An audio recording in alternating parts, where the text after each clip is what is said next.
हरे कृष्णा, राधे राधे। आप सभी का स्वागत है मेरे चैनल में। आज की वीडियो में हम सुनेंगे माघ मास में किए जाने वाले गणेश चौथ व्रत की कथा। तो चलिए कथा प्रारंभ करते हैं। एक समय पार्वती जी बोली, हे पुत्र, माघ मास में किस गणेश का पूजन तथा क्या भोजन करना चाहिए। श्री गणेश जी बोले, हे माता, माघ मास में भालचंद्र नामक गणेश का षोडशोपचार से पूजन करें।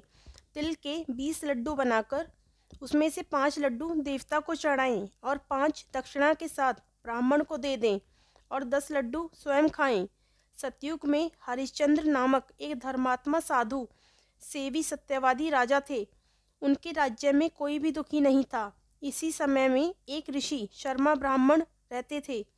उनके एक पुत्र पैदा हुआ और कुछ समय के बाद ब्राह्मण की मृत्यु हो गई। ब्राह्मणी दुखी होकर अपने पुत्र का पालन करने लगी और श्री गणेश चौथ का व्रत करती थी। एक दिन उसका पुत्र गणेश जी की प्रतिमा को लेकर खेलने निकल गया। एक दुष्ट कुम्हार ने उस बालक को आवा में रखकर आग लगा दी। इधर जब लड़का घर नहीं आया तो ब्राह्मणी बहुत दुखी हुई और डरती हुई गणेश जी से अपने पुत्र के लिए प्रार्थना करने लगी और कहने लगी, अनाथों के नाथ, मेरी रक्षा करो, मैं आपकी शरण में हूँ। इस प्रकार रात्रि भर विलाप करती रही। प्रातःकाल कुम्हार अपने पके हुए बर्तनों को देखने आया तो उस बालक को देखा और आवा में जंघा तक जल भर रहा था। इस घटना को देखकर कुम्हार ने राजा के पास सभी समाचार कहा और बोला, हे नाथ, मैंने अनर्थ किया है, मैं वध के योग्य हूँ। हे प्रभु, मैंने अपनी कन्या के विवाह के लिए बर्तनों का आवा लगाया, लेकिन बर्तन ना पके तो मुझे एक चेटक जानने वाले ने बताया कि तुम किसी बालक की बलि दे दो तो तुम्हारा आवा पक जाएगा। मैंने इस ब्राह्मण की बलि दी, परंतु अब आवे में जल भर रहा है और बालक खेल रहा है।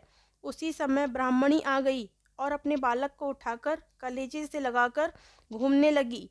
उस समय राजा हरिश्चंद्र बोले, हे ब्राह्मणी, तेरा पुत्र अग्नि से भस्म क्यों नहीं हुआ? ऐसा कौन सा व्रत तप करती हो? ब्राह्मणी बोली, हे महाराज, मैं कोई विद्या नहीं जानती हूँ और ना कोई तप करती हूँ। मैं संकट नाशक गणेश जी का गणेश चौथ व्रत करती हूँ। इस व्रत के प्रभाव से मेरा पुत्र सकुशल है। राजा बोले, आज से मेरी प्रजा इस व्रत को करे। समस्त नगरवासी श्री गणेश जी का व्रत करने लगे। श्री कृष्ण बोले, हे धर्मराज, तुम भी इस व्रत को करो। इसके प्रभाव से तुम्हारे सभी मनोरथ पूर्ण होंगे और शत्रुओं पर तुम विजय प्राप्त करोगे। युधिष्ठिर ने इस व्रत के प्रभाव से अपना राज्य पुनः प्राप्त किया। बोलिए श्री गणेश भगवान की जय। यदि आपको वीडियो पसंद आई हो तो वीडियो को लाइक करें और मेरे चैनल को सब्सक्राइब करें। Thanks for watching.